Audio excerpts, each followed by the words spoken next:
meeting with the immigration minister. Just about the rest of whatever, like, how can we get people here I faster? don't know where they come That from. want, how can we get it? I was talking Once you to, do it once, then you was it, gotta they be were careful. talking, or trying to get just some remember guy from who's the, in it.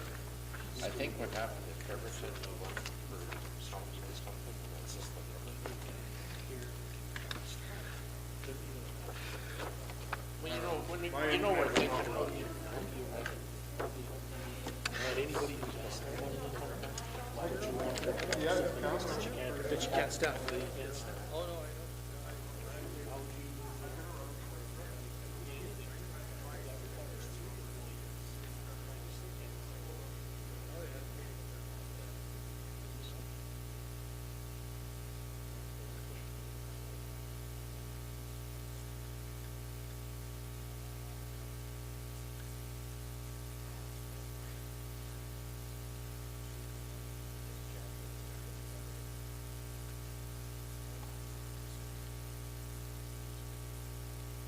opposite here.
Five for five again? All righty. Everybody's good? Brian, you're good? Jen, you're good? Video resuming. Yeah, we're good. How's our ratings? There's usually two, and I'm one of the two. Oh, okay, well, just, all right, well, let's, All thumbs down. I'll log into my phone, make it better. yeah. All righty, number 11, Parks issue sheet from Mr. CAO. So this was a letter or an email from a concerned citizen. Just a little unhappy about the condition of the parks. I replied back to her. I would agree. I think some of our parks are in pretty rough shape. I'm hoping we can address a little bit of this next year in the budget. I think that there's some significant costs. I had Chris spending some staff trying to do the things we could do, oiling this, cleaning up that, adding sand, but ultimately we're probably going to have to do some serious work next year, pull out some of the old equipment that just needs to go. Maybe that'll stir up some community activity in replacing equipment, because that seems to be kind of the trend. Is what's happened is they donated once 50 years ago and it's just still there. So some of that stuff's got to go, and we have a little bit of money put away as well. Maybe we can get some matching grants, stir some of this up, fix some of the fences that are just all over the place. I'm sure you've seen them. So hopefully we're going to address some of this in the budget next year. And Is our budget approved right now? our For budget 2020? 2020. Yeah, okay. The graffiti, can they paint the graffiti? Yeah, so I did ask him to have a look at some of that stuff. I mean, I feel like they could sand it off from the bare wood stuff, try and deal with that. The COPP uses stuff called goof off or something. They get it from us. Yeah. But they got, some didn't work. And now they're looking for this other stuff for its goof off, graffiti removal, and it's a way better. So they're looking into doing some more stuff too. And they tried to buy it at north of 53, but Don Maxim Truck picked it up in Winnipeg. So. Okay. We'll look at it. I think some of the major concerns was the rink. The new rink had a bunch of graffiti. I feel like that can probably be sand off and I think it's retreated. gone. Well, I sent them to do it, so I don't. Yeah, I looked over, well, I just looked when I was leaving one day over the I didn't go over there, but I thought I Couldn't used see to it. be able to see it, and I didn't see it, so I thought it must have cleaned it up. Yeah, and related to that, we tried to get a little bit closer of a paint match on the arena, on the curling rink side. It's a little better. I mean, Yeah, it's not as obvious as it was before. So they are looking. I mean, if you see other graffiti that's really obvious that we can handle, we'll try and get it done before it's too cold to do anything. Just to turn on here, Kent Whaley, he takes care of, I want to call it a pier. It's not a pier. yeah, his, I don't know what it's called, lookout. but the lookout, yeah. Yeah, If so- he knew that was there, he probably would have taken care of And we it. don't, in our parks, we don't have to have a inspection done of them all the time for insurance. We've never- Because I know in provincial parks, we had to send somebody out to school to learn, and then they came back, and so they were qualified to do the looking at playgrounds. That's to install it. And then you have to go back and they have to do a report annually on them. And all it does is it just covers off your liability insurance in case somebody gets hurt, eh?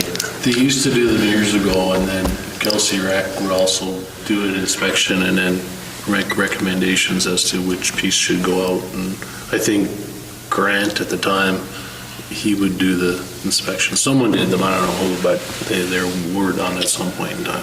Our insurer has never requested it. I don't know that I would start. No, looking at it if they it's don't just care. that's what we did. There's certainly stuff that needs to probably just go. Well, I agree with I mean, this has been talked about for 15 years. I mean, we either have a park or we don't have a park, and if we're not gonna have one, then remove the material out of there and get rid of it. Yeah. And if we're gonna have parks, let's make them nice and not underwater and not smash the heck. So it's good. The pictures with the falling over of the fences, that's Doran Park, is it not? Yeah, Right past the door, park, yeah. Yeah, like Doran? That's how you say the it? hidden park, right on the end of First, yeah. The dog park. The dog park, is that what it's called? Oh, that's what I would like it, I would like it to be a dog park. Dog lot and the dog park. Yeah, things you learn. Yeah, an off-leash dog park. Some of this stuff should be fixable, like I just, So fix what you can. so we'll fix what we can before it's too cold. Rest and then goes into budget. We'll put it on budget and we'll start looking at dealing with it a little bit stronger next year. Okay, So, all right, thank you. 1.2, the waste bylaw. So this is something that, we've had a number of inquiries from contractors. It seems to happen always around this time of year where, we discuss what it is it's going to cost to demo a house and blah, blah, blah. And as we're seeing with the Reimer building, we've had a couple other cases as well. It seems like once they get the bill, it becomes a big issue. So we're going to look at the wording of the bylaw. There's some stuff in there that I feel is probably not clear. And I had hoped, I was getting comments from Chris and Sam, and they didn't get back to me in time to include it here, so I'm going to table this for next discussion. But something that I'd like to do is I'd like to revise that bylaw to make the language clear. Council can have their input and decide, because there's a few ways to go here, whether we're going to charge everybody for everything, whether we're going to have some exemptions. I mean, just to clarify this so we can go forward and start applying this evenly to everybody instead of the discussions we've been having. Yeah, it would be nice to have like maybe some sort of period where if we really wanted to get the place cleaned up and all these buildings down, to say if you have a grace period between now and whatever date, Like a promotion. we'll give you some sort of prorated discount just so that we can get the place back to normal. Because if that's what's holding people back, then we should see what we can do to help them along. Do we charge for burnables? That's part of the problem here is that what is classified as burnables in our license doesn't really match up against what we've been doing in the past. And I'm on camera, but typically construction waste is not considered a burnable, and we've been burning it, but it does not fit into our bylaw or license as a exempt material. So that's become a bit of an issue because of past practices. And then when we see commercial activity like the Reimer building or these houses get demolished and contractors come and dump, the bill goes out based on weight, and they don't like that because in the past they've demoed a deck and brought it in, they burnt it, no charge. So, That just changed, though. 2014. No, that just changed, our practice just Our practice? changed here in the last couple of months because Yeah, it's I been got- unevenly applied. I brought something and I was like, what, do we have, and they said, yeah, no, you have to pay for this now, and I'm like, oh, okay, well. So yeah, our bylaw, actually, there's nothing free outside of promotional periods where we do the spring, fall cleanup, the Christmas trees. So that's why I'd like to bring it up. I'd like to have this discussion. Let's Yeah. nail down what we really want, and then we'll start leaning on that afterwards, because some of these conversations are a little bit fruitless when I'm having these, with the contractors, so. Yeah, and like, I had one approach me last week, he said the bill was gonna be $15,000 or something for a house he just demolished. I said, I don't know, and he said, it's all burnables is what he said, and I said, well, if you have an issue, come and see us at council. I know which one you're talking about. Yeah. Yeah, anyway, so that one's actually, I've held on to this bill, and I would like to resolve it however Yeah. we decide, and then I'll move on from there, so. Cool. So sorry, just so I'm clear, we're charging for materials that we're burning? Correct. Oh, We yep. should be. We should be. The bylaw states that there's actually no free materials, it's all by the ton. Okay. Typically, we have an exemption for promotional dates, like so where we have our spring and fall cleanup, Yeah. or during a certain period, and for Christmas trees. So, yeah, that's not how That's it's been brand new practically info. Yeah, applied. for sure it hasn't, It yeah. varies attendant to attendant, too. It's- Yeah, no, yeah. And Yeah. it's something that, I know at one time, certain things were free and then, yeah, you come back and other things weren't. But yeah, we need to clean that up for sure. I find the same thing with metal, it varies from attendant to attendant. If you're taking metal out and it's all in metal piles, some of them will charge you, some of them won't. so again, just something, I'll bring it up again once we have comments back from Chris and Sam. I think that whether we decide to, I said we've got a couple more years left, we'll either need that money or we should nail it down in a way that we know we're charging people properly, or we'll be looking at a long term if we end up doing something else. So I mean, one way or the other, we should really just clean this up, so. Good. Thank you. 4.1, Annual Northern Health Summit. So this is just a little bit of correspondence, invitation for council to attend the Health Summit. It's all virtual by Zoom, and if there's any interest from you guys to attend. I'll be in attendance of it. And just a note that if there are any questions, if somebody is wanting to attend it, that questions will be submitted prior due to it being all via Teams or Zoom. Okay, 4.2, AMM Annual Convention. A bit of the same thing. This year, AMM will be also held virtually, and in the past, councillors have gone, they've attended. There's usually something that applies to our community, something that can be seen as a bit of a gem. I think Jen will be attending for administration this year, and if any councillors are interested in hanging on there as well. Let me know and I'll register you. Just let me know who wants to attend and I'll register. When is the deadline, Jen? I didn't see it on I think it here. opened up It October opened 1st, up but October 1st, I think. And they're charging $75 For virtual. it's a bargain discount this year because there's no travel costs to the town or anything. Like, this is great. I'll send you all. This is also where the vote, this is also where the voting for the AMM resolutions occur. Also, would be $75 to vote. Yep. I'm not a big fan of these virtual meetings, so I don't find them useful in any sense. It's been 6 years since I've been to one, so if I can attend one, I will. Okay, thank you.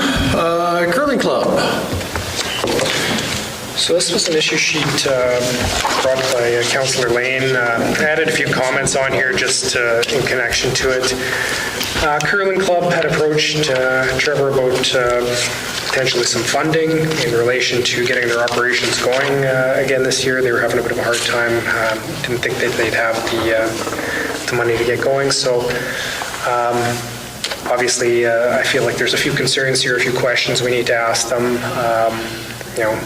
What is their financial status? Do they have money in the bank? Did they put the ice in?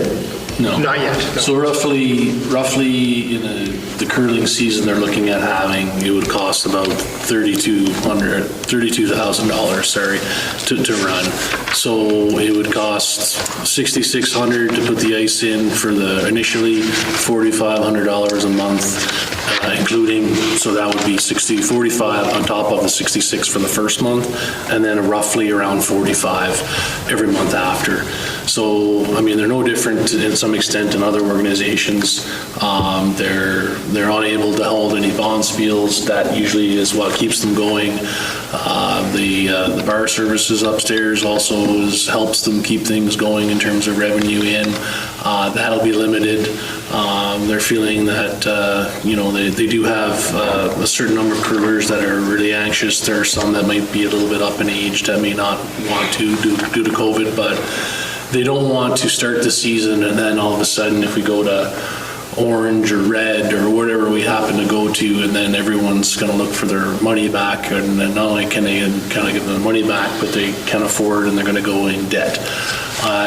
When I was approached, I didn't ask the question of whether they have $100,000 sitting in the bank. I doubt it. Don't think they have. We could ask the question. In terms of a make or break, I said, like, what's 10, 5, 15? And the answer I got back was about $20,000 is what they would look for a donation to be able to make it something where they could initially start and then be able to, if they had to stop, not be any financial disarray for the organization. Was this something we talked about though with regards to destination marketing?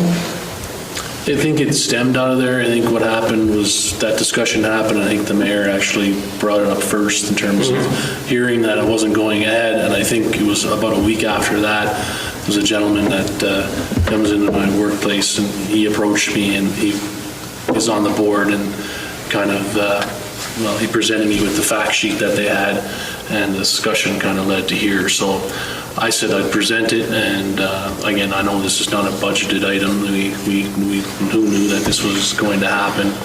But doesn't it fit destination marketing? For sure. Yeah, for sure. So would we direct them there first? That'd be the first place I would think that it should go rather than coming to us here. And I guess another reason why I came, and again, I'm not nothing negative on the destination marketing, right? But so I'll direct them to destination marketing, and in the past, well, our meeting is going to be in March. You know what I mean? So now I've sent them on a thank you for the information, and but they did have the meeting, but there was no quorum. Again, I'm not saying that's not a good use, and that's they're going to meet. I kind of just like anybody, right? Someone brought an issue to you, you're going to bring it up with the issue sheet. So what's our response back? I hate to send them to destination marketing and it'd be just a wild goose chase in terms of they're not meeting and everything. So. Something you guys may want to consider as well, the current agreement with the curling club indicates more of a partnership with the town than a real, lease agreement. Even the language in there stipulates that they're running it not for a profit, it's to make the facility available to the community and make that sport available more than anything. So and maybe that's a way that it fits back into the town portfolio a little bit in providing a recreational service. I do think that they should present a need for the funding. I feel like that's important if the town's going to spit money out to support it. I think it's a good cause, but that's kind of my end to that. Yeah, and I think they have, except for what's in the bank. That I didn't ask because I didn't. When I talked to you on the phone, it was a good question that you brought up. So I don't know what they have in the bank. So Trevor, is the concern that they put the ice in, they start curling, COVID gets worse and they have to close? Yeah, that would be that. That's the concern? Yeah, so you've got, I pay 100, whatever they pay. I pay 150. We get 1 month in and I got curled a couple of times. I want my money back. Now there's not enough money to pay for, you know what I mean? There's a bunch of different scenarios in there of So it's, as it is now, there's a limited number of curlers that can curl, there's a limited number of people that can be in the rink, there's a number, and even with this, they also said to me, they would do this, but they said they also have major concerns as to, if they're gonna do it, they gotta do it right. Someone has to clean the bathroom. Like, there's a lot of things, like in every environment, that they need to make sure that's there. So will that cost, extra cost for having someone making sure that the bathrooms are cleaned regularly that they never had before? Will there be somebody at the rink, you have to have someone at the front door asking everybody, the questions and sanitizing. Once everyone's in, the door has to be locked. Like, so who's gonna do that? Normally, when you're not used to doing that, you've got a limited number of volunteers. Now, are you paying someone to do that, or are they gonna do that? So that's something they said they have to figure out as well, which may cost some more money. Well, it would be terrible to not operate this much. I agree.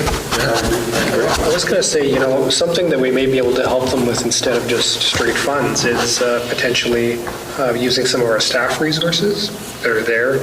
Obviously we have to have some staff there. We have cleaners, we have our rink attendant to meet our obligatory needs. Potentially there's a bit of an overlap in terms of what could be provided there. Maybe that can be of assistance there as well. Would it be worthwhile for the executive to have a meeting with Graham and Jomar and maintenance? I'd be happy to do that. See if there's something we can do? Sure, yeah. Like, I honestly, I think, those are the fine details with the cleaning of the bathroom, et cetera. I think and again, if everyone's in consensus, I guess, again, in terms of the back and forth thing, if getting answers, so if Graham comes back in 2 weeks' time and says, hey, they've offered us this, and then we say, well, oh no, they need this now, so we meet another 2 weeks, and so I guess, are we giving him the authority to just say if they need $20,000 or 10 or 5, or how does that? When is the next destination marketing meeting? Soon, probably this week. This week?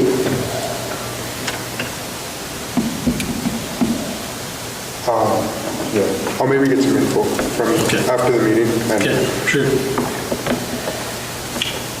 But I don't think it's a bad idea to give Graham the go-ahead to make some phone calls on behalf. And what are the grant maxims? Is it 10? I don't think there is a maximum. I don't think there is. Okay. Sky's the limit. Perfect. But I do agree with Graham, we should see if they got $200,000 in the bank. Yeah. I mean, there's a certain amount of insurance you gotta kind of insure yourself. But if they're gonna go in a hole because of that. Oh, yeah, for sure. You know what I mean? And it could be almost viewed as,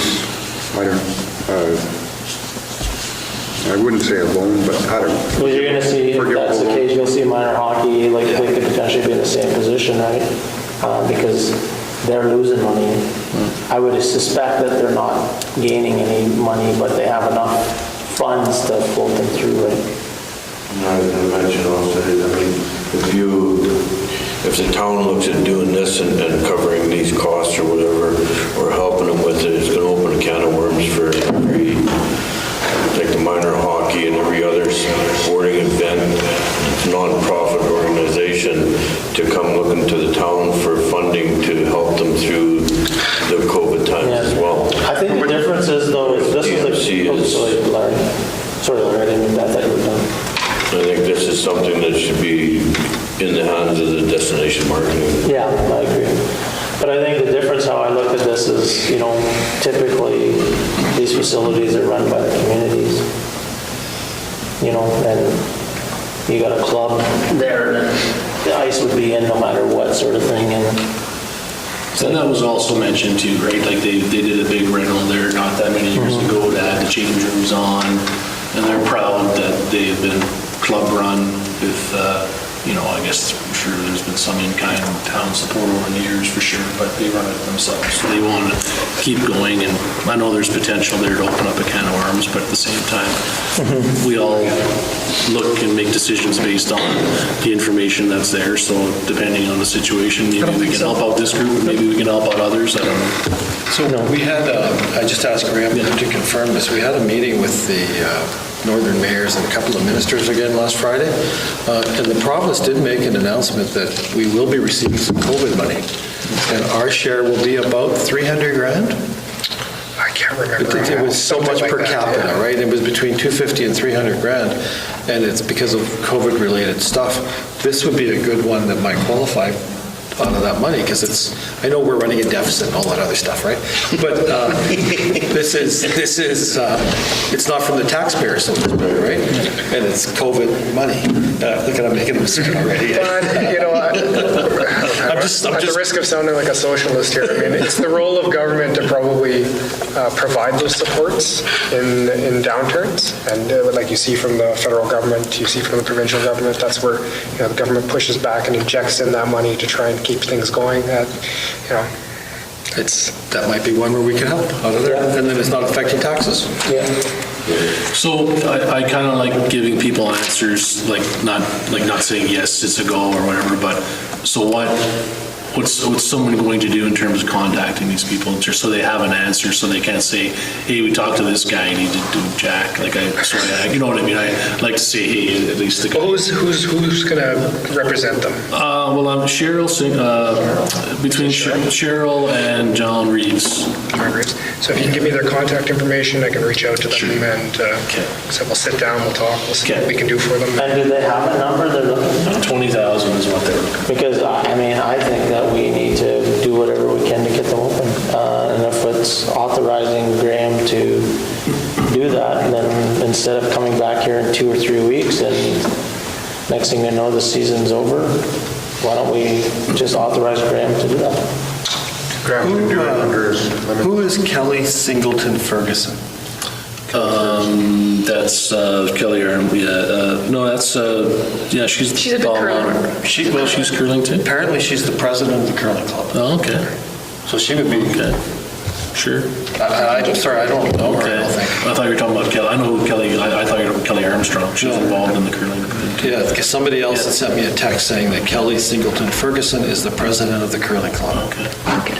So would we be wanting to give money prior, or would we want to see, okay, this is where you are, and then at the end of the year, would we be wanting to do catch-up, or would we be like a prepay situation type thing?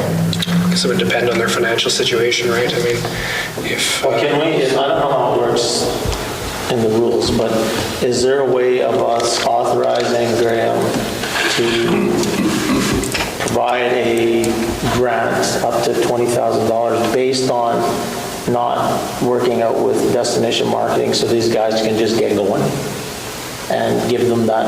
Obviously, Graham would ask the same questions and And I guess too, not saying if they got, the other thing, and I mean, I trust your judgment, but at the same time, if they have 25,000 sitting in their capital, or whatever, so does that make them? no. No. Oh, that's what I mean, right? But is that, right, that's why I asked, because that's If they've got more important. than $1 million, then they're not getting it. Okay, because I would think that a discussion with Graham and the senior staff would be in order. Okay. And some sharing of information, like bring your most recent financial statements, talk to them about what does it cost to do this in a season, how much do you have, how much do you need, what if it don't work? Okay. Do you just need us to backstop it in case it doesn't work this year? And again, it's a club, so, I can appreciate how members may want their money back, but it is a club, so you have to support the club when we bid. Right? There's no reason. But I think generally They should speaking, do some fundraising too, or whatever. but we would like to help. Yeah. Yeah. Okay, so I'll forward you the numbers there. Be good. That's it. Right now, what they call it, every club is a chance you take when you join it. Whether it's a curling club or the golf club or the play your dues. It's been a tough year. Yeah. This is the busiest year that they had at the golf club in 15 years. It's all right. But it's one of those sports that are, it's one of those. Okay, well, I guess that's all we have for the regular portion of the meeting. We have a couple things in camera. I don't anticipate any business coming out of it, Brian, so resolve that? I resolve that we do now move ourselves into the camera portion of the committee of the whole with Mayor Jakes in the chair to discuss matters requiring our attention. All righty.